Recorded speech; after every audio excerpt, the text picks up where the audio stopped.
Students exercise 11.4 में ये वो फर्स्ट क्वेश्चन है, ये इसमें हमें ट्रू या फॉल्स बताना है। इसमें लिखा हुआ है कि ऑल क्वाड्रिलेटरल्स आर रेक्टेंगल, क्या सभी क्वाड्रिलेटरल रेक्टेंगल होते हैं। तो ये इसका स्टेटमेंट फॉल्स होगा क्योंकि सभी क्वाड्रिलेटरल रेक्टेंगल नहीं होते, कि कुछ रोम्बस होते हैं, कुछ पैरेललोग्राम होते हैं, और इसमें रेक्टेंगल जो होता है वह उसके सभी एंगल्स 90 डिग्री के होते हैं, इसलिए ये फॉल्स है। ऑल रोम्बस आर काइट, तो सभी रोम्बस काइट होते हैं। काइट में कहा गया है कि दो एडसेंट पेयर साइड्स इक्वल होने चाहिए, इसलिए सभी रोम्बस काइट होते हैं, ये ट्रू होगा। ऑल पैरेललोग्राम आर ट्रेपेजियम, सभी पैरेललोग्राम ट्रेपेजियम होते हैं। ट्रेपेजियम की कैरेक्टरिस्टिक है कि ट्रेपेजियम में दो पेयर अपोजिट साइड्स इक्वल होनी चाहिए। अब पैरेललोग्राम के दोनों opposite side pair equal parallel होते हैं, इसलिए ये भी ट्रू है।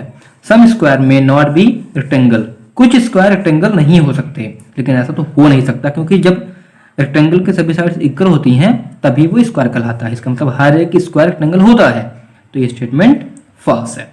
सम रेक्टेंगल में नॉट बी स्क्वायर, कुछ रेक्टेंगल स्क्वायर नहीं हो सकते, यस डेफिनेटली नहीं हो सकते, तो ये ट्रू है। ओके, अब हम आगे के क्वेश्चन में चलते हैं। अब आगे क्वेश्चन है the diagonal of a kite bisect each other, क्या काइट के डायगोनल्स एक दूसरे को बाइसेक्ट करते हैं? तो ऐसा बिल्कुल नहीं होता। ये it may be happen because square और रेक्टेंगल में हो सकता है, स्क्वायर और रोम्बस में, लेकिन होता ही है, ये फॉल्स है। जो छोटी वाली डायगोनल होती हैं वो केवल बाइसेक्ट होती है। ठीक, opposite angles of a trapezium are equal, तो ये भी स्टेटमेंट फॉल्स है। Diagonal of a rectangle are equal, rectangle के डायगोनल्स इक्वल होती हैं, यस ये ट्रू है। और diagonal of a kite are perpendicular to each other, ये भी ट्रू है। और diagonal of a rectangle are perpendicular to each other, ये स्टेटमेंट फॉल्स है क्योंकि रेक्टेंगल के डायगोनल्स इक्वल तो होती हैं लेकिन परपेंडिकुलर भी हों ये जरूरी नहीं होता। अब इसमें कहा गया है आगे, identify the type of quadrilateral by the given information. ये जो इंफॉर्मेशन दी हुई है, इन इंफॉर्मेशन को अंडरस्टैंड करके आपको बताना है कि ये किस टाइप का क्वाड्रिलेटरल है। A square a quadrilateral which is equiangular but not equilateral, एक ऐसा क्वाड्रिलेटरल जो जिसके सभी एंगल तो इक्वल हैं लेकिन सभी साइड्स इक्वल नहीं है, तो ऐसा केवल एक ही होता है, उसका नाम है रेक्टेंगल। ओके, रेक्टेंगल की सभी साइड्स इक्वल होने जरूरी नहीं होती हैं, लेकिन सभी एंगल जरूर इक्वल होते हैं, सभी एंगल 90 डिग्री के होते हैं। दूसरा है equilateral which is equilateral but not equiangular, इसमें कहा गया है कि एक क्वाड्रिलेटरल जिसके सभी साइड्स इक्वल हों लेकिन एंगल इक्वल न हो, तो वह होता है रोम्बस। वेरी गुड, आप पहचानते जा रहे हैं। और मान लो अगर इसमें प्रॉब्लम आ रही है आइडेंटिफाई करने में, तो मैं इसके थोड़ा बेसिक्स, आपके उस समय एग्जाम चल रहे थे इस कारण से मैं बेसिक्स नहीं भेज पाया था, तो मैं बेसिक्स का वीडियो बना करके फुल क्वाड्रिलेटरल के बारे में और सेंड कर दूंगा, तो उससे आप अच्छे से अंडरस्टैंड कर लीजिएगा। एक quadrilateral which is equilateral as well as equiangular, equiangular भी होते हैं, एंगल भी इक्वल है और साइड्स भी इक्वल हैं, तो वह क्वाड्रिलेटरल स्क्वायर होता है। Okay, a diagonal whose a quadrilateral whose diagonals intersect each other at 90 degree, तो वो जो क्वाड्रिलेटरल है जिसकी डायगोनल 90 डिग्री पे इंटरसेक्ट करती हैं, अब यहाँ इंटरसेक्ट कहा गया है न कि बाइसेक्ट, तो वह होता है काइट। ओके, फिर एक quadrilateral which is a parallelogram and whose diagonals are equal, एक ऐसे क्वाड्रिलेटरल का नाम बताइए जो पैरेललोग्राम हो और जिसके डायगोनल्स इक्वल भी हों। ठीक, तो यहाँ देखिए जो काइट है, ठीक, काइट के साथ साथ इसके जो आंसर हो सकते हैं वो स्क्वायर या रोम्बस भी हो सकते हैं, क्योंकि वो बाइसेक्ट कर रहे हैं तो डेफिनेटली वहां पे इंटरसेक्ट कर रहे हैं, तो इसलिए इसके तीन आंसर्स होंगे, काइट, स्क्वायर और रोम्बस। यहाँ पे parallelogram and whose diagonals are equal, तो इसमें होगा रेक्टेंगल एंड स्क्वायर, रेक्टेंगल और स्क्वायर के डायगोनल्स इक्वल होती हैं और ये दोनों ही पैरेललोग्राम भी हैं। A parallelogram with each angle as 90 degree, तो एक ऐसा पैरेललोग्राम जिसके सभी एंगल्स 90 डिग्री के हों, तो ये भी सेम आंसर होगा, रेक्टेंगल और स्क्वायर। ठीक, एक क्वाड्रिलेटरल अगला क्वेश्चन है quadrilateral with one pair of opposite sides parallel and other pair of opposite sides are equal. इसमें कहा गया है कि एक ऐसा कोलेटरल जिसका एक पेयर अपोजिट साइड पैरेलल हो और जो अदर है वह अपोजिट साइड इक्वल हो, तो वह होता है आइसोस्केलेस ट्रायंगल, ट्रेपेजियम। ओके, उस टाइप का कोलेटरल। और फिर नेक्स्ट क्वेश्चन है a collateral whose both pair of opposite sides are equal, this is known as parallelogram. Okay, तो वह पैरेललोग्राम होता है। अब स्टूडेंट्स यहाँ से तक ट्रू फॉल्स था एंड वन वर्ड के क्वेश्चन है, तो ये मैं बता दिया। इसके बाद अब क्वेश्चन नंबर 3 से सॉल्यूशंस हैं, तो मैं अब आगे बताता हूँ। स्टूडेंट्स क्वेश्चन नंबर अब 3 है, diagonal of rhombus are 8 centimetre and 15 centimetre. यहाँ देखिए, यह मैं एक रोम्बस ड्रॉ कर रहा हूँ, ये रहा। इस क्वेश्चन में कहा गया है कि डायगोनल इसकी एक 8 सेंटीमीटर की हो गई, तो ये रही 8 सेंटीमीटर, और एक डायगोनल है 15 सेंटीमीटर की, ठीक, तो 15 सेंटीमीटर। ओके, अब जब ये टोटल 15 है और ये 8 है, यहाँ देखिए ये 90 डिग्री का एंगल बनता है। तो जब ये टोटल 8 है तो यहाँ से यहाँ तक केवल इतनी डिस्टेंस 4 होगी, और ये जो 15 है तो केवल इतनी डिस्टेंस 7.5 होगी, ठीक। तो हम सीधे लिख देते हैं diagonals of rhombus equal 8 centimetre and 15 centimetre, ठीक है। अब sides, than half LVE as half of diagonals equal A का 4 सेंटीमीटर एंड 7.5 सेंटीमीटर, ठीक है। अब क्या आ जाएगा, इन एनी वन ट्राइंगल, यहां हम साइड को x मान लेते हैं क्योंकि इस क्वेश्चन में हमसे साइड पूछा गया है, तो हो जाएगा बाई पाइथागोरस थ्योरम। पिछली क्लास में आप पाइथागोरस थ्योरम का यूज खूब सारा पढ़ चुके हैं। देखिए ये यहाँ 90 डिग्री का एंगल बन रहा है, तो ये परपेंडिकुलर बेस और ये हुआ है हाइपोटेन्यूस। क्या हो जाएगा, x square equal 4 centimetre whole square plus 7.5 centimetre whole square, ठीक, equal 16 centimetre square centimetre plus 525 या 56, तो 75 का स्क्वायर 5625 आया, तो 2 प्लस स्क्वायर डेसिमल लग जाएगा स्क्वायर सेंटीमीटर। और जब हम इसे ऐड करेंगे तो आ जाएगा 0.25 6612 और 51617225 स्क्वायर सेंटीमीटर। ये एक्स स्क्वायर की वैल्यू हो गई। ओके, एक्स स्क्वायर की वैल्यू आ गई। और जब हम एक्स की वैल्यू निकालेंगे तो स्क्वायर रूट 2.25 सेंटीमीटर या 7 इसके जो स्क्वायर रूट निकालेंगे, सॉरी यहाँ पे रूट नहीं लगाएंगे अब, तो 8 9 72, तो यहाँ आएगा 8.5 सेंटीमीटर रोम्बस की साइड होगी। इस तरह से क्वेश्चन नंबर 3 आपका कंप्लीट हो जाएगा। रोम्बस के जो अपोजिट एंगल्स होते हैं वह इक्वल होते हैं। हम यहाँ सीधे यही चीज यूज करेंगे। We know that angles of rhombus are equal. Okay, so 2x minus 90, यहाँ पे 90 है, इक्वल x minus 25, इसे सब कैलकुलेट करते हैं तो 2x minus x equal -25 plus 90, तो यहाँ x की जो वैल्यू होगी वो कैलकुलेट करने पर आ जाएगी 65 डिग्री। ओके, और सेम उसी तरह से दूसरी वैल्यू भी है कि 3y plus 20 equal y plus 100 आ जाएगा। y को ट्रांसफर कर देते हैं, 3y equal 3y minus y equal 100 minus 20। Solve किए तो 2y इक्वल 80 आ गया या y इक्वल 40 आ गया। ठीक, x y की वैल्यू मिल गई। अब हमें एंगल्स पता करना है, तो जो एंगल्स होंगे, पहला एंगल है 2x minus 90 equal to multiply 65, क्योंकि x की वैल्यू 65 है, और माइनस 90, 65 का हम डबल फाइंड कर लेते हैं, तो implies that 130 minus 90 equal 40 degree. ठीक है। और दूसरा angle y plus 100 equal y की वैल्यू है 40 डिग्री। ओके, तो प्लस और 100 है इक्वल 140 डिग्री, दूसरा एंगल है। इसी तरह तीसरा एंगल हम फाइंड करेंगे, x माइनस 25 इक्वल 65 माइनस 25, 65 में 25 माइनस किए तो आ जाएगा 40 डिग्री। और चौथा angle 3y plus 20 equal 3 multiply y की वैल्यू है 40 डिग्री और प्लस 20, 3 4 जा 12, 120 प्लस 20 इक्वल 140 डिग्री। इस तरह से हम चारों एंगल्स फाइंड कर लिए। ओके, अब आगे का भी ये क्वेश्चन है।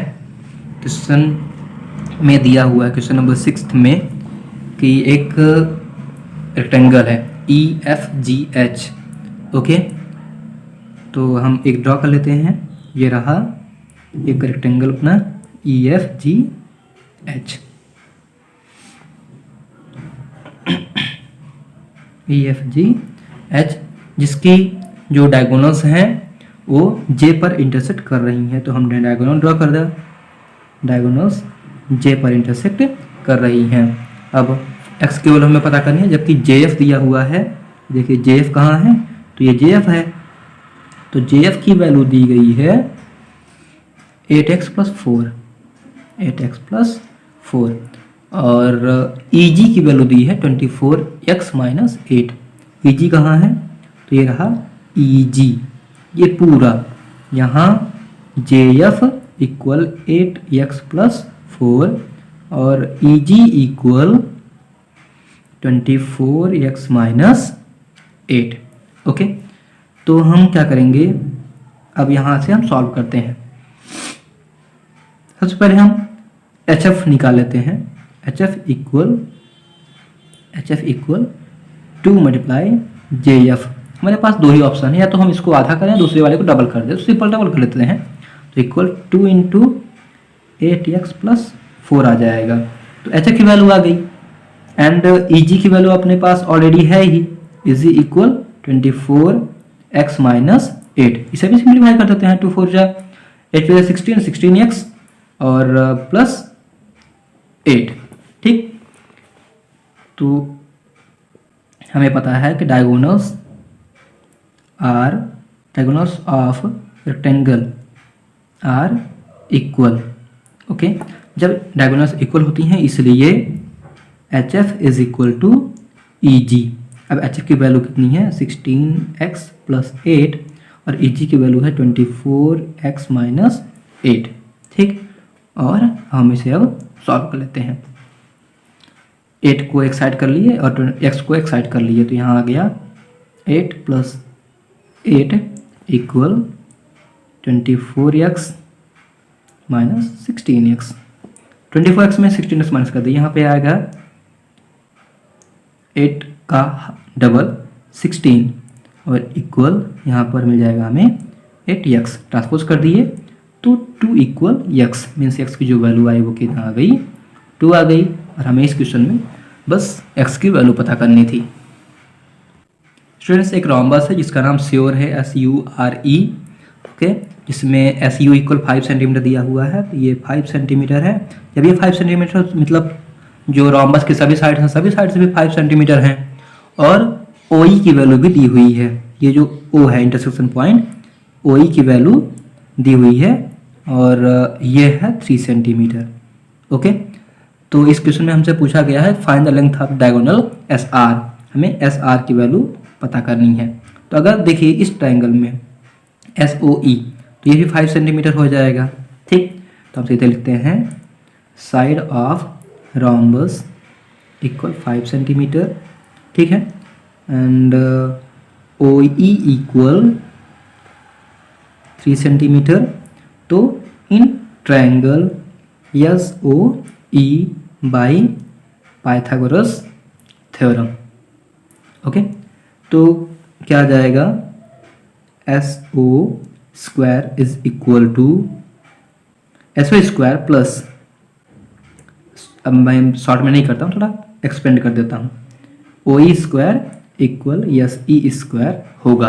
अब यस ओ स्क्वायर हमें फाइंड करना, तो मैं ओ ई स्क्वायर को अब ट्रांसपोज करता हूँ, तो S O square equal S E square और minus O E square. S E की वैल्यू हमें पता है 5 सेंटीमीटर, तो equal 5 centimetre whole square minus 3 centimetre whole square equal 25 square centimetre minus 9 square centimetre equal 16 square centimetre, या S O equal 4 centimetre. और जब yes ओ की वैल्यू 4 सेंटीमीटर आ गई तो हमें पता है कि रोम्बस के डायगोनल से बाइसेक्ट करते हैं, इसका मतलब जो एस आर है वो एस ओ का डबल है, 2 multiply S O equal 2 multiply 4 centimetre equal 8 centimetre.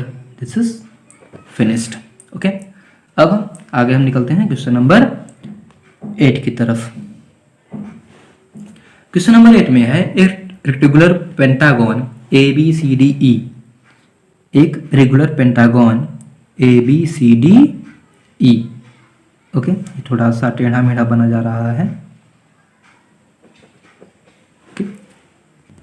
ये regular pentagon A B C D E है और एक स्क्वायर है ए बी एफ जी, जो कि ए बी के अपोजिट साइड में बने हुए हैं, तो इसका मतलब ए बी यही होगा, ए बी के opposite side A B F G. A B नीचे अब स्क्वायर है ये, तो ये बन गया A B F G. Okay, और ए बी सी, यह सी, ये डी और ई, ये पूरा फिगर रेडी हो गया।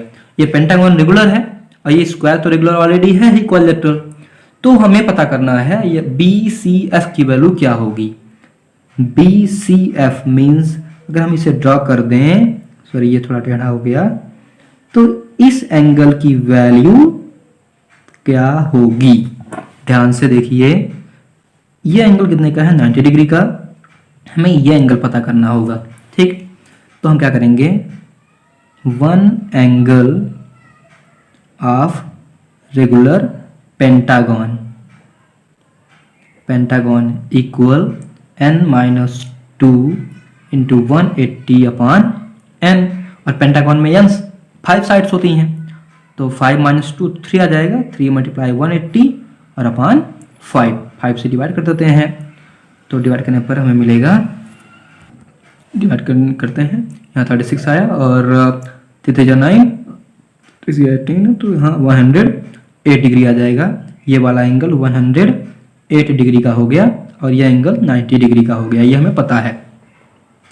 One angle of square equal 90 degree, so angle C B F, exterior angle C B F की वैल्यू क्या होगी, 108 डिग्री प्लस 90 डिग्री इक्वल, हम इसे ऐड करेंगे तो आ जाएगा 198 डिग्री।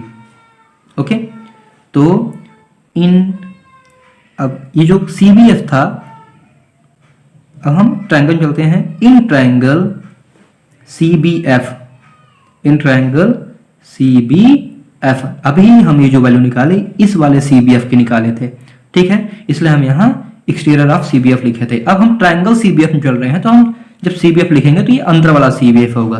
ठीक, सो इस बार एंगल सी बी एफ की वैल्यू होगी 360 माइनस 198। क्यों? क्योंकि एक पॉइंट पर जो एंगल होता है कुल मिला के 360 का एंगल बनाता है, तो इक्वल आ जाएगा,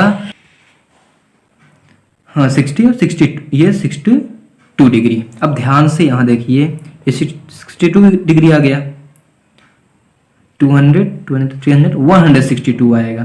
ठीक, अब देखिए क्वेश्चन में कहा गया है कि ये रेगुलर पेंटागन है और ये स्क्वायर है, स्क्वायर की सभी साइड इक्वल होती हैं, पेंटागन की सभी साइड इक्वल होती हैं, इसका मतलब ये साइड दोनों में कॉमन है, इसका मतलब ये साइड और ये साइड दोनों में कॉमन है, इक्वल है, तो ये साइड जब इक्वल है तो यहाँ पर जो एंगल बना हुआ है वो भी, और यहाँ जो एंगल बना है इस ट्रायंगल में, अगर हम इस तरह से इसे मैं बना दूं, थोड़ा सा मैं टेढ़ा करके, कि ये है C, ये है B और ये है F। तो ये और ये साइड इक्वल है, इसका मतलब ये और ये एंगल इक्वल होंगे और इस एंगल की वैल्यू हमने क्या निकाली है 162 डिग्री। ठीक, तो by angle sum property, by angle sum property किसकी, ऑफ ट्राइंगल, मीन्स ट्राइंगल की, ध्यान रखिएगा ट्राइंगल की, ये लिखना मत भूलिएगा। तो हम दो एंगल्स अगर x माने हैं तो x प्लस 162 इक्वल 180 होगा। 2x equal 180 minus 162 degree implies that 2x equal minus करने पर आ जाएगा 18 डिग्री।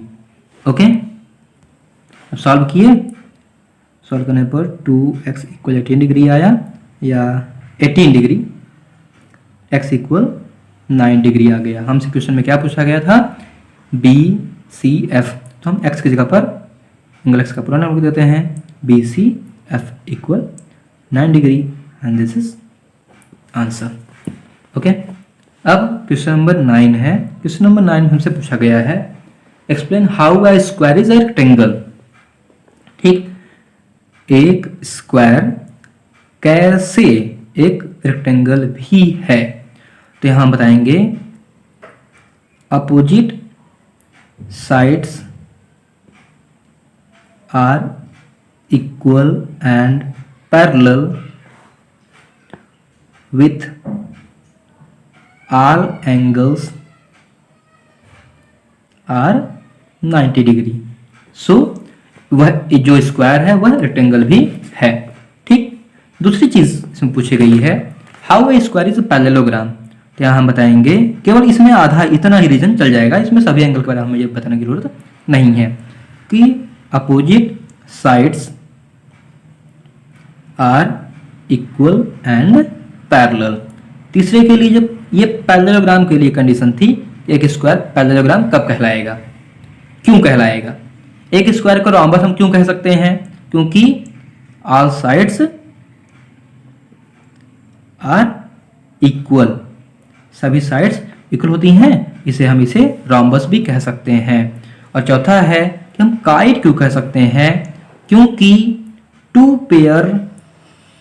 रोम्बस स्क्वायर की two pair of adjacent sides equal होती हैं, इसलिए स्क्वायर को हम काइट भी कह सकते हैं। इसका मतलब हम स्क्वायर को रेक्टेंगल भी कह सकते हैं, पैरेललोग्राम भी कह सकते हैं, रोम्बस भी कह सकते हैं, काइट भी कह सकते हैं। मींस स्क्वायर ये सभी है, लेकिन ये सभी भी स्क्वायर हों ये चीज जरूरी नहीं है, हो सकते हैं लेकिन जरूरी नहीं है हमेशा के लिए। स्टूडेंट्स, अब क्वेश्चन नंबर 10 है, इसमें एक इस तरह से फिगर बना हुआ है, तो जो कि ट्रायंगल और क्वाड्रिलेटरल का कॉम्बिनेशन है। ये वैल्यू 5 सेंटीमीटर है, ये 60 डिग्री है, ये 60 डिग्री है और ये नहीं पता है हमें। तो यस, इसका नाम है M, इसका नाम T, ये A है और ये R है। इधर सही बताया गया है कि ये सभी जो ये 90 मतलब ये स्क्वायर है। ठीक, और टोटल फिगर स्मार्ट है। तो in triangle SMT angle M equal 60 degree, angle T equal 60 degree. Okay, जब एंगल M और एंगल T 60 डिग्री हैं तो एब्सोल्युटली एंगल S भी 60 डिग्री होगा, क्योंकि ट्रायंगल के सभी एंगल को सम करने पर 180 आता है। ठीक, या हम कह सकते हैं कि ट्रायंगल SMT क्या है, इक्विलैटरल है। ठीक है ना, तो इसका मतलब जो साइड्स हैं, so sides SM equal MT equal ST equal MA equal AR equal TR equal 5 centimetre. इन जो सभी साइड्स हैं सभी 5 सेंटीमीटर की हैं। तो अब हम पेरीमीटर निकालना है हमें, तो perimeter of SMART equal SM plus MA plus AR plus RT plus TS equal 5 centimetre plus 5 centimetre plus 5 centimetre plus 5 centimetre equal 5025 centimetre. ये सॉल्व हुआ। क्वेश्चन नंबर 11 है। 11 में पूछा, हमें बोला गया है, दिया गया है क्या क्या और क्या हमें प्रूव करना है, ये हम फाइंड कर लेते हैं, फिनिश कर लेते हैं पहले कि ए right angle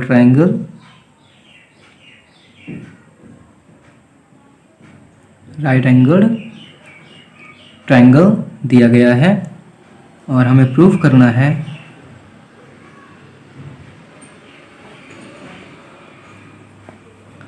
and mid point of hypotenuse. हमें प्रूव करना है कि this mid point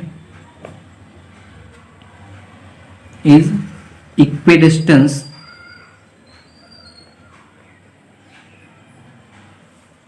from all 3 points of triangle।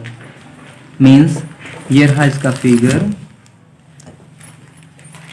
ठीक, इस फिगर में अगर हम ट्रायंगल को ABC नाम दे देते हैं तो ये रहा एक मिड पॉइंट, इसका नाम हम M रख देते हैं। तो हमें प्रूफ करना है कि M से A की दूरी, M से C की दूरी, M से B की दूरी इक्वल है। ओके, तो इसके लिए हमें क्या करना होगा, हम आगे इसे ड्रॉ कर लेते हैं। ये रहा, और जो कि BC के इक्वल हो, और ये कंप्लीट कर लेते हैं जो कि AB के इक्वल हो। ठीक, तो हमें कंस्ट्रक्ट करना है, construct AB is equal to MD, इसका नाम हम D रख देते हैं, MD and AB parallel MD। साथ ही साथ हमें क्या करना है, AD is equal to BC and AD is parallel to BC। ठीक, सो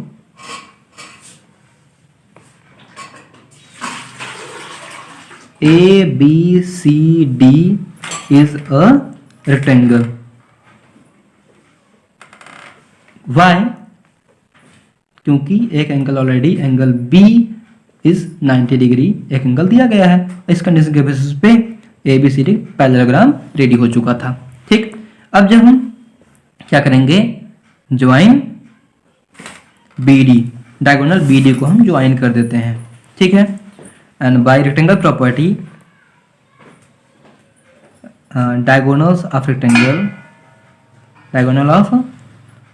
rectangle are equal and bisect each other। इसलिए होगा AM equal CM equal BM is equal to DM। या हमें जरूरत किसकी थी, AM equal CM equal BM की। हमने इसे प्रूफ कर दिया और ये एक्सरसाइज आपकी फिनिश होती है। नेक्स्ट डे से मैं आपका चैप्टर 12 स्टार्ट करूंगा फिर।